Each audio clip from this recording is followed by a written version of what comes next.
Here now to expand on some of the studies being presented at this year's meeting is Dr. John Pagel, who is Chief of the Hematologic Malignancies Program at Swedish Cancer Institute. Hi, Dr. Pagel, we are so excited to have you here today. Hi, Gina, great to be here. It's fun to be here in sunny San Diego. Yes, absolutely.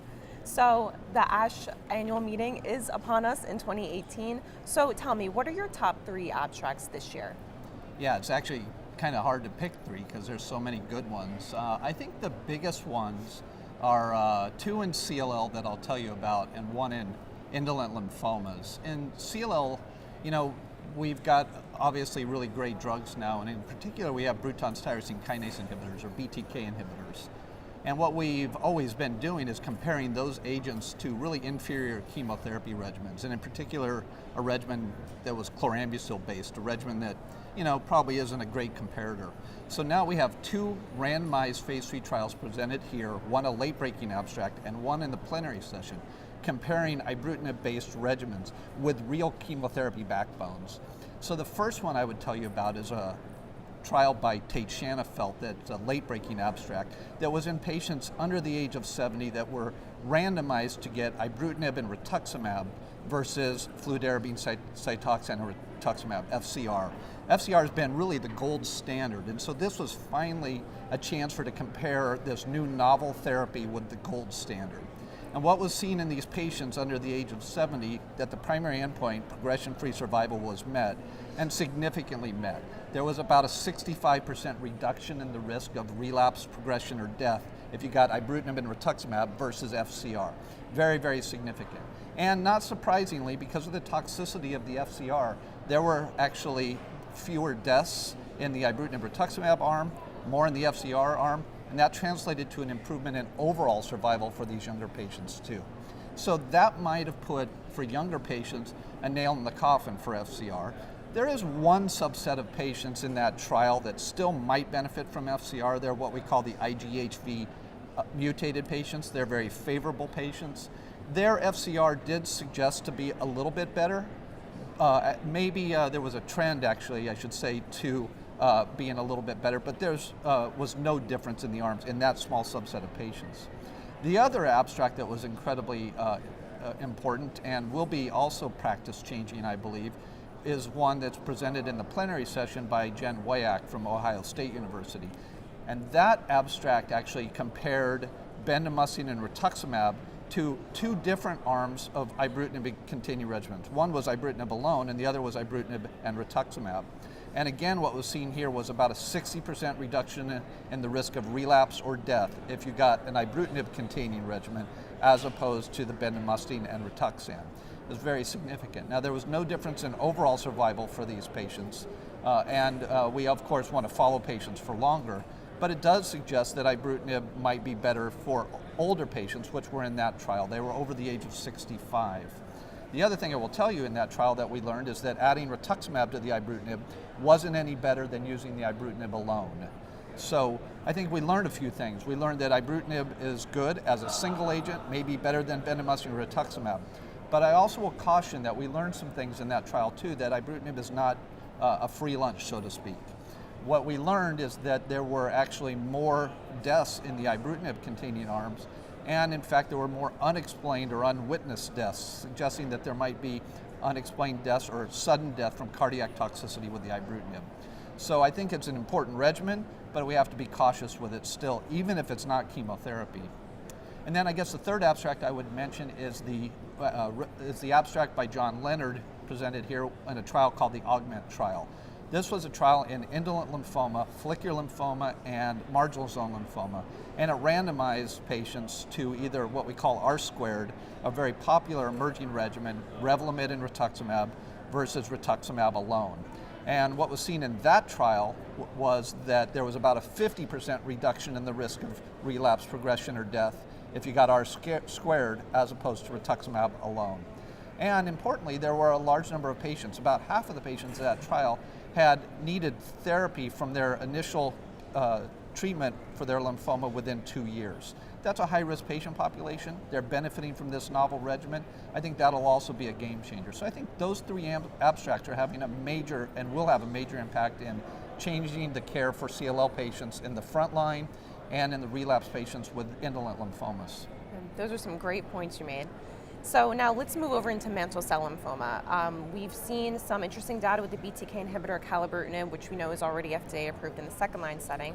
So can you highlight maybe some of these trials with acalabrutinib plus bendamustine and rituximab, as well as long-term follow-up of acalabrutinib as monotherapy? Yeah, acalabrutinib is, what we might call a second-generation BTK inhibitor. It is different than ibrutinib in that it is a little more specific for BTK and has fewer off-target binding sites. There's pluses and minuses to that compared to ibrutinib, but acalabrutinib is approved in mantle cell lymphoma, and it's an important drug there. But it was approved in a relatively early time frame, what I mean is with a short follow-up, and now presented here by Michael Wang from MD Anderson Cancer Center is a longer follow-up of those patients, about 124 patients, now with 2-year follow-up. And the good news is that the drug has held up. The responses are excellent. Overall response rate's about 80%, and the complete remission rate's about 40%. It's a very high complete remission rate.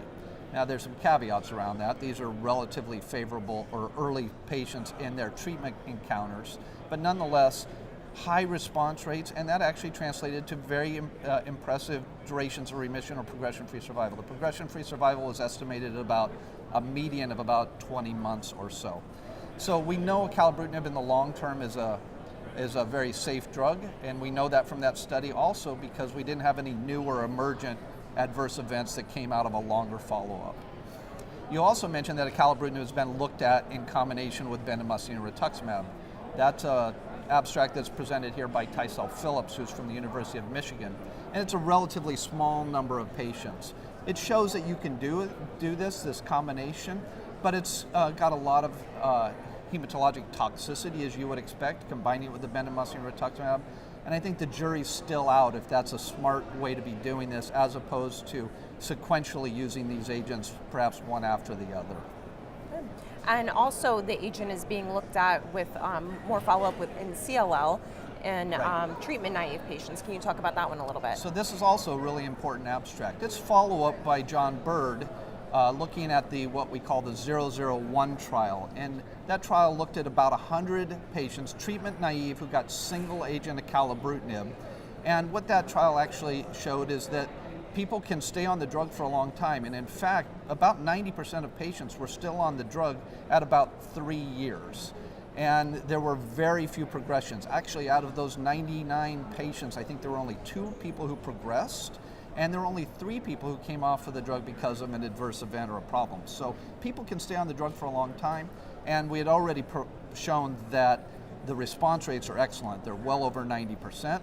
And actually, if you look at survival at 3 years, 97% of patients are alive without relapse, doing well. So it's an important longer follow-up in first-line CLL as well. Good.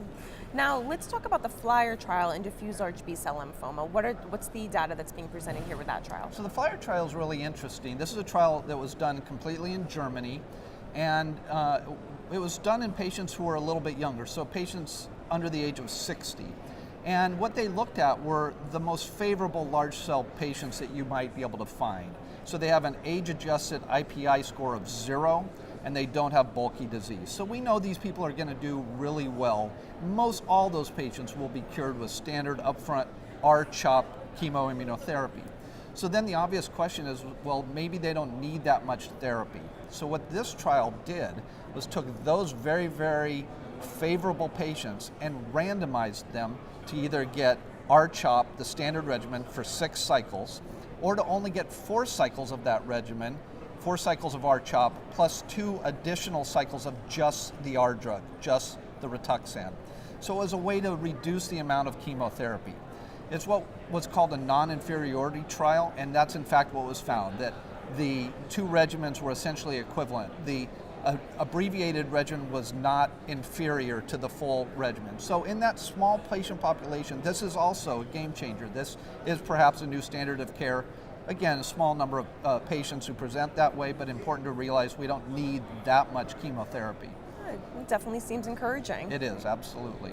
Now, also in diffuse large B-cell lymphoma, we have a study of selinexor. So what are your thoughts on that trial? You know, I think the selinexor drug is one that we still need to gain a lot more experience about. You're referring to a phase 2 trial in relapsed large cell lymphoma. They're very difficult patients. And the response rate was encouraging. It was about 35% or so in there, but the durations of remission in these very, very difficult patients still is relatively limited. It's on the order of somewhere around 8 or 9 months. What the harder part is, we got to figure out the best way to actually schedule that drug, because there are some GI toxicities that can be significant and limit its use. I think we're learning very rapidly, and this trial helped, the right dose and getting to the right schedule, and I hope this drug actually provides a significant benefit for relapsed large cell patients. That's some great insight. Yeah. Now, you are also the director of the stem cell transplantation program at Swedish. So what data with stem cell transplant this year do you think kind of demonstrate the role of how transplant is evolving in hematologic malignancies? Yeah, I would say we could have done the whole thing on transplant too. I'm going to highlight what I think is perhaps an under-recognized abstract here in refractory acute myeloid leukemia, refractory AML. Now, actually, I'm a big part of this abstract, so I'm giving myself a plug, and I probably shouldn't do that. But okay.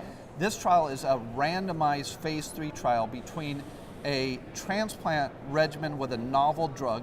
It's a radiolabeled antibody, uses radioiodine, compared to a conventional care arm. So patients had to get, if they were randomized to that arm, some cytotoxic chemotherapy. And then if they failed that, and the primary endpoint is complete remission, if they don't achieve a complete remission or do and it doesn't last for 6 months, which it rarely will in these very difficult patients, then they're allowed to cross over to get the radiolabeled antibody in the transplant.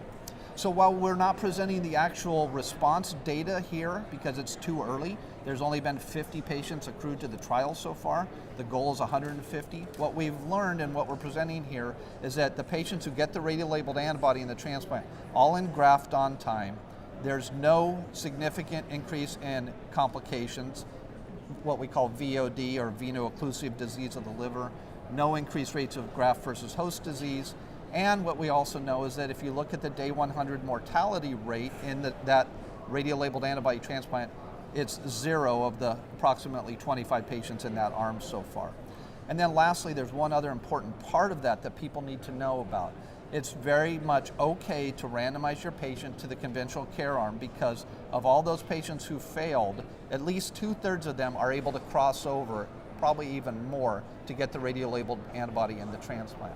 So my message there is, this is a great thing to think about if you're having a patient with refractory AML, refer them for this trial somewhere close to you, and there's about 20 centers open with this trial around the country. That abstract has potential to be a game changer.